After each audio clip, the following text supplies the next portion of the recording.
This week in Jamaica Now, why the United States revoked the visas of Daryl and Phillip Paulwell. Controversy as Jamaica signs a new Security Memorandum of Understanding with the US. State of emergency bill soars to $232 million.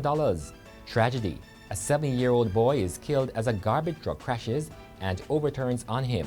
Then, Reggae Girl Tarania Clarke is stabbed to death by another woman. And a second newborn is recovered from a pit latrine in northern Jamaica.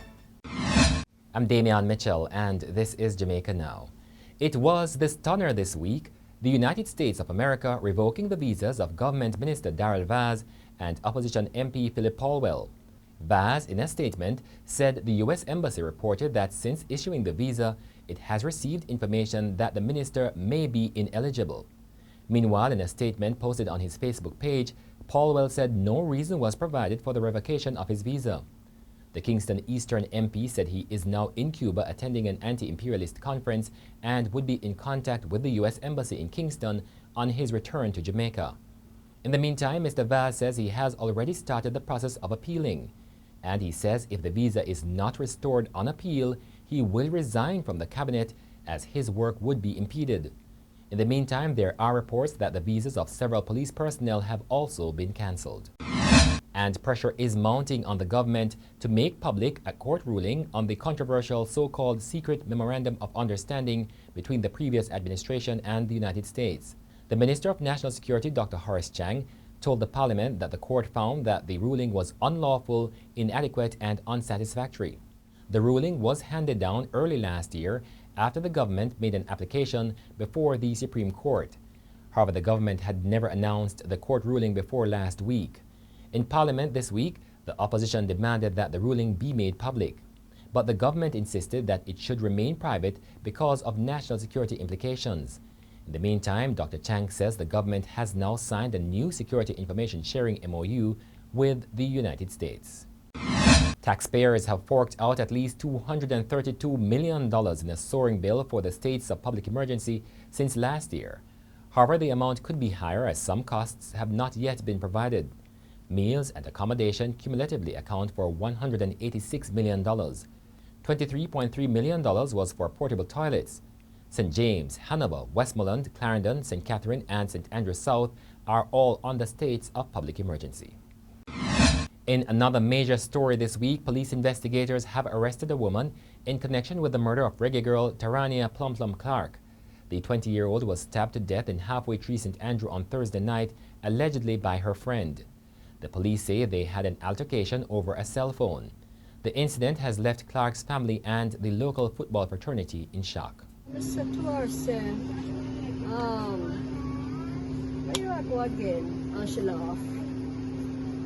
Just like a smack. I know she's always smiling. I never beat her for 2 times, Never beat her 2 times. And she come on your son, go to her sister and borrow $500. But me still sit on one your side, eat this, drink the cup soup, same way. So I don't know which one to add. I remember our last conversation was after the game where she scored that brilliant, out of the 18 like 20 yards out. And I was saying to her, Tarina, sometimes you have to settle down a little faster. The coaches that they're believing in you now, clearly, because that's why they have you out there and they know you have the potential. And you have to show them that you're ready for the big stage. And I believe that this was really the beginning of her peak. So this morning it was really, really devastating for me. Last time I saw her when I was on teaching practice and I came to Excelsior. That was in last year. You remember what the conversation was like? She said, Jeva, you really want to become teacher? And for them trouble, you want to get teacher? And I said, yes. Clarke was also the captain of the women's team of the Waterhouse Football Club. The St. Anne police are searching for a mother who allegedly dumped her newborn into a pit latrine in Essen Castle district near Alexandria and ran away this week. It is the second such incident in northern Jamaica in a week. Days earlier, residents in Coxpee, St. Mary, rescued a newborn from a pit latrine. Both infants have been hospitalized. The police say the Child Protection and Family Services Agency has been contacted in relation to both incidents. One woman who spoke with the Gleaner upon hearing about the second case said she was deeply disturbed. There was raw grief at the Clancarthy Primary School in Kingston this week after a bizarre crash left a 7-year-old student dead when a garbage truck crashed into a taxi and then overturned on him. The truck was at the school sometime after 4 o'clock collecting garbage on Monday when it moved off without its driver, crashed into a parked taxi, hit a woman and then killed the little boy. I hear a truck revving come down. As long as I truck up there so loaded now. So when the truck revving come down, when I turn around, I saw the truck about where the fire brigade is. So I said, oh, come so fast and car park here, so oh, the stop and save the car. So when I see the signpost, I chuck out of the way of the chair and start showing the children them. And I see the little car. And then when I see the little boy, he turned on the side.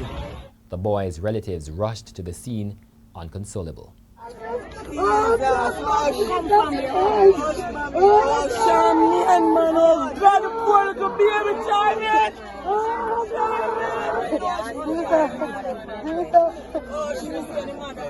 A day later, Prime Minister Andrew Holness, Opposition Leader Dr. Peter Phillips, and Minister with responsibility for education, Carl Semuda, visited the school to offer support. Councillors from the Education Ministry were also there for what Principal Sheldon Richards said was a most difficult day.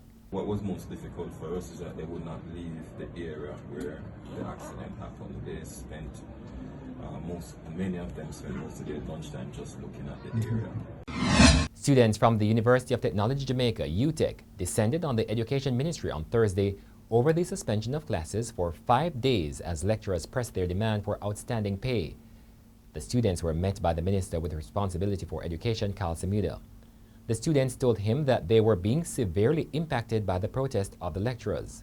We have to be assured that students can go Monday or go tomorrow on their classes because it's almost the end of the semester. I know you can look here, you don't have to tell me. I understand what drives it, but I can assure you, and I speak categorically, that there's no greater priority of this government than to provide education and see to it that the facilities under which you study are the best.